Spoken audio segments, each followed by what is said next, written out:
تو رہنا کی بات ہے، یہ جو آج ہوا ہے اس نے بس کہا دیا تھکاوٹ بڑھ کے بہت ہو جاتی ہے.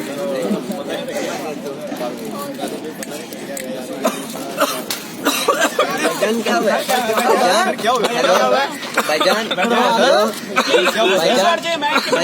پلیز پیچھے ہٹ جائیں، پلیز ریلیکس ہو جائیں، ریلیکس، کچھ نہیں ہوا، پریشان نہیں ہونا، پلیز ریلیکس ہو جائیں، relax, please I am Farooq, I am trained rescuer, please ذرا چھوڑ دیں، میں آپ کی مدد کرتا ہوں، کچھ نہیں ہوگا، بالکل کچھ نہیں ہوگا، ریلیکس ہو جائیں، تھوڑا سا آگے ہو جائیں، پریشان نہیں ہونا.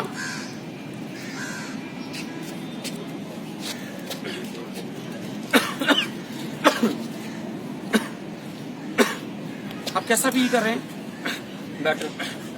ایک بات یاد رکھیں کہ کھانا کھاتے ہوئے، پانی پیتے ہوئے سم ٹائم جسے ہم اچھو لگنا کہتے ہیں، انگلش میں سے فورن باڈی ایئر وے obstruction کہتے ہیں، اور اس وجہ سے بہت سارے لوگوں کی جان چلی جاتی ہے. ایک چھوٹا سا عمل کر کے ہم اس شخص کی زندگی کو بچا سکتے ہیں. اور اگر کوئی شخص آپ کے ساتھ اس طرح کی پوزیشن ہاتھ بنا کے آئے اور آپ کے سامنے آ کے کھڑا ہو جائے تو آپ سمجھ لیں کہ یہ انٹرنیشنل سائن آف چوکنگ ہے اور اس شخص سے بولا نہیں جا رہا. اگر کسی شخص کے گلے میں کوئی چیز پھنس جائے تو کیا وہ بول سکتا ہے؟ وہ نہیں بول سکتا، وہ ایسے ہی کہے گا، وہ بول نہیں سکے گا. ہم اس کے پاس جائیں گے اور انہیں کہیں گے کہ میں ایک تربیت یافتہ ریسکیور ہوں، میں آپ کی مدد کرنا چاہتا ہوں. ہم مینٹلی پریپیئر ہو جائیں اور اس کی دونوں ٹانگوں کو آرام سے کھولیں اور ایک لیگ کو اس کی سپورٹ کے لیے پیچھے رکھیں اور انڈر آرم کے نیچے سے اپنے ہاتھ کو ڈالیں اور انہیں حوصلہ دیتے ہوئے کہیں کہ پلیز آپ ریلیکس ہو جائیں. جب آپ اس سے چھڑوائیں گے بازو تو وہ انکلچ نہیں کرے گا، لیکن آپ کو تھوڑی سی انرجی لگانی پڑے گی اور اس کا اعتماد جیتنا پڑے گا. آپ اس کے بازوؤں کو انکلچ کر دیں، تھوڑا سا پیشنٹ کو آگے کی طرف جھکا دیں. یاد رکھیں کہ آپ نے جہاں پہ یہ دونوں ربس ملتی ہیں جن کو سٹرنم کہتے ہیں اور زیفی سٹرنم کے بالکل پاس اور جہاں پہ بیلی بٹن ہے، اس کے درمیان آپ نے اپنا ہاتھ رکھنا ہے اور ہاتھ رکھتے ہوئے آپ نے پیشنٹ کو جھکا دینا ہے اور آپ نے ایسے مٹھی بنانی ہے. اس مٹھی کو پلیز دیکھ لیجئے گا، آپ کا تھم اندر ہونا چاہیے. آپ نے ایسے مٹھی بنانی ہے، ان کے بیلی کے اوپر رکھنا ہے، بیلی بٹن اور زیفی سٹرنم کے درمیان میں تھوڑا سا آگے جھکا دینا ہے اور آپ نے پیشنٹ کو 1 2 3 4 5 جرک لگانے ہیں.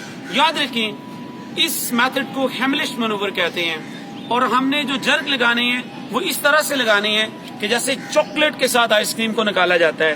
جب ہم یہاں ہاتھ رکھ کے جرک لگاتے ہیں تو یہاں پہ جو کیوٹی ہے اس کے پریشر کی وجہ سے اس پیشنٹ کے گلے میں جو چیز پھنسی ہوتی ہے وہ باہر نکل آتی ہے. یہ بات یاد رکھیں کہ آپ نے جب جرک لگانے ہیں، اگر میں آپ کو وداؤٹ پیشنٹ ڈیمو دوں تو اچھے جرک لگانے ہیں، لائک دس 1 2 3 4 اس طرح سے جرک لگانے ہیں. اور جب تک ریسکیو 1122 اور کوئی میڈیکل ایمرجنسی پہ رسپونڈ کرنے والی سروس نہیں پہنچتی آپ نے یہ عمل جاری رکھنا ہے. اس سارے عمل میں ایک بات انتہائی قابل توجہ ہے کہ یہ ہو سکتا ہے کہ آپ کے پیشنٹ کے گلے میں پھنسی ہوئی چیز نہ نکلے اور اس کو جو اچھو لگا ہے وہ اس کے لیے جان لیوا ثابت ہو. تو آپ نے مینٹلی پریپیئر رہنا ہے. اگر اس کے گلے کا رستہ سانس لینے کا کھلا نہیں ہے تو وہ پیشنٹ انکانشیس ہو سکتا ہے.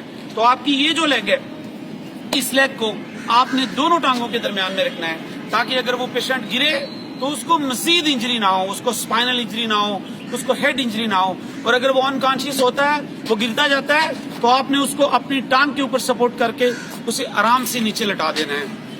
دوسری یہ سب سے اہم بات ہے کہ ایسا ہو سکتا ہے کہ کوئی ایسی لیڈی ہو جو اپنی ہیلتھ کنڈیشن کی وجہ سے ہم اس کے بیلی کے اوپر یہ پش نہ لگا سکتے ہوں، یہ اس کو تھرسٹ نہ لگا سکتے ہوں.